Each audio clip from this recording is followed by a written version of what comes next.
Okey. Assalamualaikum, bismillahirrahmanirrahim. Jadi hari ni saya nak sambung lagi nak baca buku dan penerangan dia. Untuk melakar kejayaan dalam bisnes ni, kita perlulah ada syarat-syarat seperti inilah. Jadi sini tajuk dia ada 1, 2, 3, 4, 5. Pertama, semangat. Semangat ini base saya. Semangat ini adalah bisnes kita. Bisnes saya, bisnes kita lah. Kita kena ada semangat tu.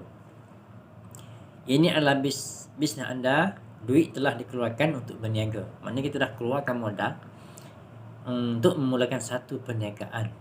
Okey. Mengapa perlu tunggu lagi? Terus buat je lah. Kalau kita ibaratkan kalau kita dah siap dah kedai, kita buka kedai dah, kita nak buat restoran contoh kan. Kedai dah cukup dah semua alat-alat dia, meja ada, kerusi ada, pembantu ada, semua ada dah. Maknanya modal kita dah keluarkan dah. Dah keluarkan modal dah untuk kita nak mulakan satu perniagaan tu. Jadi apa lagi tu? Takkan kita nak tutup restoran tu ataupun kedai runcit tu. Kita buka je lah. Yang kedua, jika anda tidak beri fokus. Fokus paling penting. Tidak beri fokus, bis anda tidak akan ke mana. Okey? Yalah. Kalau kita tak fokus, tak buat betul-betul, tak ke mana lah bisnes kita. Sedangkan kita buat bisnes. Sedangkan kerja kita boleh pergi hari-hari kan. Bisnes kita kena buat hari-hari lah. Kejayaan anda dalam bisnes ini bergantung kepada komitmen dan usaha anda dengan sokongan dari kumpulan. Yang pertama, komitmen kita sendiri. Okey. Yang kedua, sokongan. Bila kita buat komitmen, bila kita ada kehendak, bila-bila masa, anytime, kita punya team, kita punya kumpulan akan tolong kita. Tapi yang penting sekali, kita kena tolong diri kita dulu. Okay. Lakukan demi keluarga anda tercinta. Okay? Demi ibu kita, demi anak kita, demi isteri kita, demi keluarga kita, kita boleh buat. Okay? Semangat jangan pandang belakang. Okay? Perlu ditanam dalam diri anda. Jangan kita ingat peristiwa-peristiwa silam. Okay, yang kita tak berjaya buat benda tu, tak berjaya, tak jadi. Jadi yang tu kita kena hapuskan, kita delete. Kita cuma jadikan dia satu semangat untuk kita lebih lagi, memperbaiki diri lagi. Apa pun masalah yang dihadapi, bincang bersama guru anda. Jangan berdiam diri, anda pasti gagal. Ada masalah, jom kita bincang sama-sama kita, grup kita. Kalau kita ada masalah, kita diam je, tak berjaya lah kita. Bisnes ini tidak boleh dilakukan seorang diri. Okey? Pastikan anda sentiasa bersama kumpulan. Ingat, bisnes ini tidak boleh lakukan sendiri. Apa-apa hal semua kita kena lakukan bersama-sama dengan tim, bersama dengan kumpulan. Barulah kita berjaya. Okey, yang kedua, menghadiri latihan. Latihan ni sangat penting sebab dekat latihan tu lah kita akan dapat ilmu. Okay? Datang latihan sekerap mungkin. Ada latihan, datang. Datang latihan bersama rakan niaga baru anda. Kita ada lantik lah rakan niaga baru anda. Kita kena datang bersama-sama dia lah. Perlu ada sikap belajar untuk mengajar.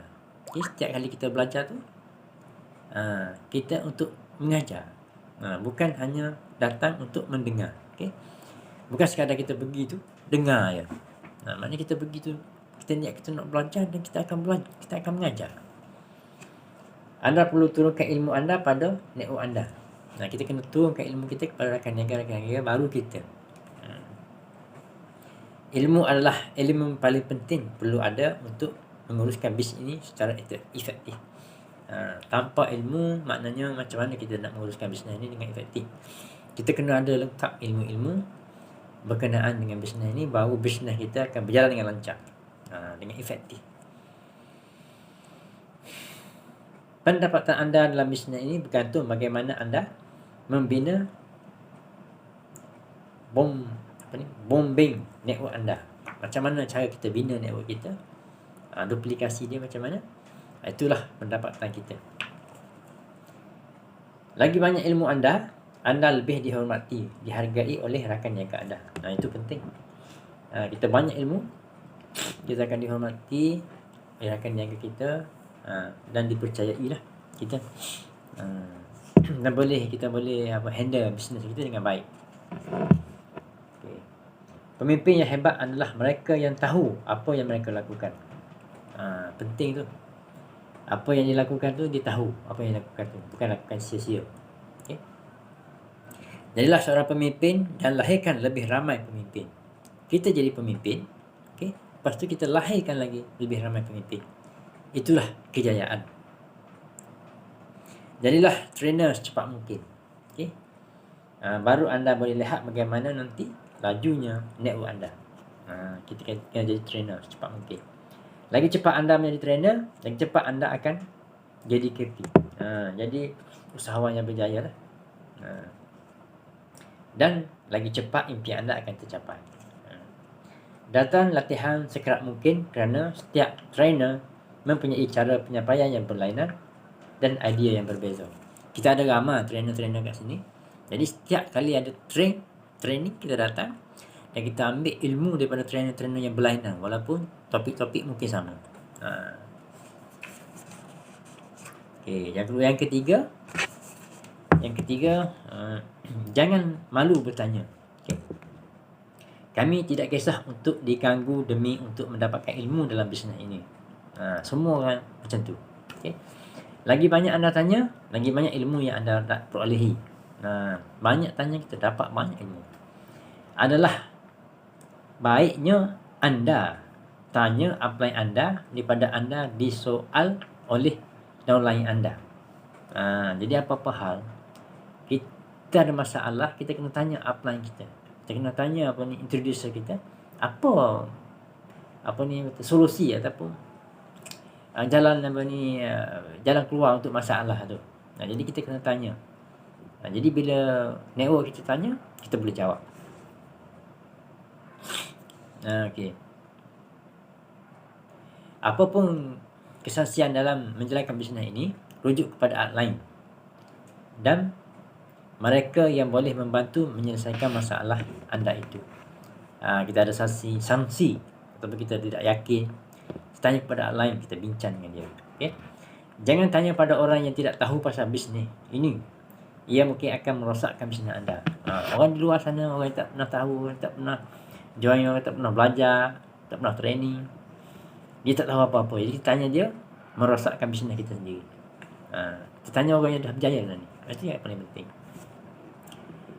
Okey, yang keempat, rajin datang ke pejabat. Okey. Part-timers. Okey. Datang ke pejabat selepas waktu kerja dan belajar dengan senior business partner bagaimana cara terbaik menjalankan bisnes ini sebagai part-time. Macam mana cara kita nak buat bisnes ni dengan cara part-time. Bergaul dengan rakan niaga yang lain walaupun dari kumpulan side lain. Mana daripada kumpulan-kumpulan lain kita boleh, sebab kita sama-sama team. Bergaul dengan rakan niaga yang lain walaupun dari kumpulan yang sama, daripada kumpulan side lain, kumpulan lain. Belajar dari mereka bagaimana mereka berjaya dalam bisnes ini. Belajar macam mana dia buat sehingga dia berjaya dalam bisnes ini. Kita tanya dia akan ajar kita ikut macam sebagaimana yang dia buat lah. Mari kita berkongsi pengalaman bagaimana menjalankan bisnes ini. Lagi banyak kita buat sharing, lagi banyak ilmu yang kita perolehi. Kita pun kena rajin-rajin lah sharing kepada rakan-rakan kita, rakan niaga kita, tak kira side line ke ataupun yang lain kita. Lagi banyak ilmu yang anda ada, lagi mudah anda menjalankan perniagaan ini. Betul. Itulah penting sangat ilmu. Okay. Yang keempat, datang ke aktiviti home party. Jadikan aktiviti ini sebagai satu peluang perniagaan yang tidak harus dilepaskan. Ada home party, ada ad hoc, ada tea party, datang. Sebab di situlah bermulanya bisnes kita. Jangan hanya datang sekadar untuk bersukaria. Ingat datang situ bukan bersukaria, kita pergi ambil ilmu, pergi meeting, pergi sharing, pergi bawa prospek, macam-macam lah. Bawa prospek anda dan jadilah partner yang aktif. Kita dah jadi partner, kita kena aktif. Baru kita punya partner kita aktif sama-sama dengan kita. anda perlu datang walaupun tidak membawa prospek, bergaul dengan pasukan. Kalau tak ada prospek sekalipun, kita kena datang. Sebab apa? Sebab kita boleh mix team atau kita bergaul, kita boleh kenal-kenal rakan-rakan kita yang lain. Jadi seorang bride yang efektif bukan wooden bride, kayu. Kita bridge kita jadi bridge yang efektif lah. Tu ada bridge yang efektif ni, dia ada satu topik lah macam mana kita jadi bridge yang efektif ni. Maknanya kita ada sokongan kita. Kita jangan diam je. Jadi kalau sharing dengan prospek kita tu, kita kena bagi sokongan sekali. Rakan niaga baru, jangan malu untuk berkenalan dengan senior partner. Kalau kita tahu kita baru, kita jangan segan-segan lah. Kita kena berkenalan, berkenalan dan berkenalan lah. Jangan malu-malu kita nak berkenalan, nak meeting dengan senior kita. Senior partner jangan bohong. Pula. Senior partner jangan sombong. Kita tak boleh sombong. Walaupun dah lama, jangan sombong. Terima kedatangan partner baru dengan penuh mesra. Okay? Jangan biarkan mereka rasa seperti orang asing dalam grup sendiri. Itu kena bergaul juga lama, ke baru bergaul sama je, sama kata. Jarak bukan penghalang untuk datang ke home party jika ingin berjaya dalam bisnes ini. Jarak tu, kita kerja pun kita boleh pergi jauh-jauh kan. Sekarang ni kita bekerja dan berniaga, kita kena datang lah walaupun jauh. Dinasihatkan untuk ambil prospek dan bawa bersama-sama ke home party. Itu penting. Biasanya kalau kita tak ambil prospek tu, biasanya dia tak datang lah, banyak alasan. Ini kalau kita ambil, kita ada alasan lah. Okay. Jaga prospek anda sebaik mungkin dan buatkan dia berasa selesa. Kita buatkan dia selesa, kita jaga betul-betul dia. Kita tolong pergi ambil makanan, kita tolong perkenalkan dia pada orang lain. Okay. Belajar dari senior partner bagaimana mereka membuat perkongsian pengalaman. Belajar, kita kena belajar macam mana kita nak berkongsi pengalaman. Lagi kerap anda datang ke home party, lagi banyak ilmu yang anda akan perolehi. Jangan menyendiri dan bercampur gaul dengan partner lama dan baru sentiasa home party. Kita kena bergaul, partner lama, partner baru bergaul, jangan kita menyendiri, rugi. Lagi ramai partner yang kamu kenal, lagi ramai yang akan bantu kamu. Yang penting tu. Bila kita kenal ramai kawan kita, partner kita, senanglah kita nak buat memohon pertolongan.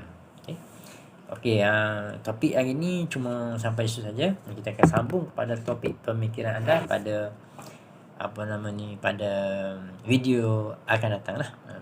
Okey, terima kasih. Assalamualaikum.